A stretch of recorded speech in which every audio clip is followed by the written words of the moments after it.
В Алматы подвели итоги литературного конкурса «Балауса».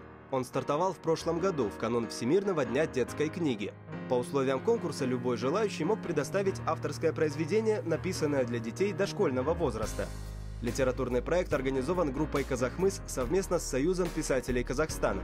Цель – поддержать развитие современной казахской детской литературы. Это событие в литературной жизни Казахстана. Внимание группы «Казахмыс» к таким проектам – это внимание не только к казахской литературе. Это внимание к нашим детям и внукам, ко всем юным казахстанцам, а значит и к нашему будущему. Несмотря на стремительное развитие современных информационных технологий, литература по-прежнему играет большую роль в жизни человека. Именно через книжки подрастающее поколение узнает, что такое хорошо, а что такое плохо.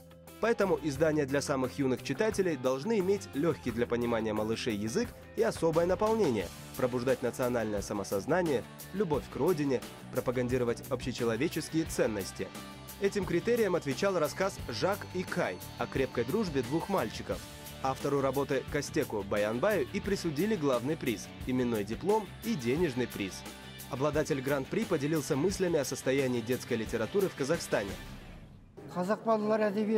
Я думаю, несмотря на то, что в детской литературе сегодня имеется достаточно много проблем, это совершенно самодостаточное и развитое направление.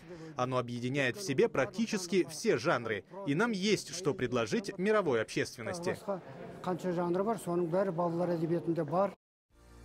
Всего жюри рассмотрело более 200 произведений от 150 участников. Стоит отметить широкие возрастные рамки, а также различный уровень литераторов. Более половины произведений – это работы молодых авторов, имена которых казахстанцам еще предстоит узнать. Для многих из них этот конкурс стал пробой пера. Есть среди них и те, кому больше привычен язык цифр, чем литературный. Яркий пример – обладатель 3-го места Ернур Сейдахмет, автор сборника стихотворений «Труд закаляет», по специальности инженер-технолог, и в то же время он самый молодой участник конкурса. Пусть я и работаю совсем в другой области, но зато среди настоящих людей труда. Это послужило мне поддержкой в творческом процессе.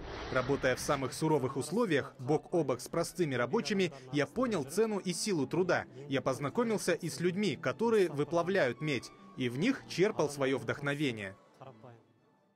В целом, жюри первого конкурса отметило призами авторов 7 произведений.